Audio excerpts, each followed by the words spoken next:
भाई ये बताइए कि सवाल क्या है जल्दी से। ब्लड प्रेशर लो हो जाता है और ऐसे जैसे मालूम नहीं था, पहले सर्दी बोलती हूँ सर्दी हो गई है, सर्दी हो गया था, अभी चेक कराया तो डॉक्टर ने बोला ब्लड प्रेशर लो है, तो इसलिए तो इसके बारे अच्छा ये में बताएं कि इसके क्या करूँ? शुगर है? शुगर ना शुगर नहीं है, नहीं। अच्छा वजन, उम्र कितनी है? उम्र 50। वजन 13 किलो। ब्रेडफोर्ड से ताज़ीम भाई थे और इनकी उम्र 50 साल है और बता रहे थे कि ब्लड प्रेशर लो हो जाता है और इस पहले सर्दी लगती थी तो डॉक्टर को चेक कराया तो उन्होंने बताया ब्लड प्रेशर लो हो गया।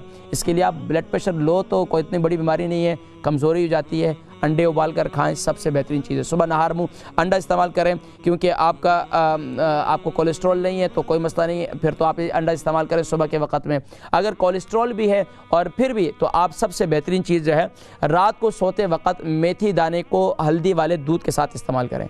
हल्दी वाला दूध किस तरीके से बनाते हैं? दूध को उबाल लें, उसमें हल्दी डाल दें और उसके बाद मेथी दाने को रात को इस्तेमाल करें। इससे इंशाअल्लाह जिस्मानी नक़ात और कमज़ोरी भी दूर होगी और इससे इंशाअल्लाह अज़ीज़ आपके ये ब्लड प्रेशर की तकलीफ़ भी लो होना ये भी ख़त्म हो जाएगा। इसके साथ साथ सुबह नहार मुँह आप हल्दी वाले दूध के साथ 3 खजूरें खा लिया करें, ये ज़बरदस्त चीज़ है आपके लिए इंशाअल्लाह। लेकिन अगर शुगर नहीं है और अगर शुगर है तो सिर्फ हल्दी वाला दूध पी लें और उसके साथ 3 बादाम खा सकते हैं आप इंशाअल्लाह।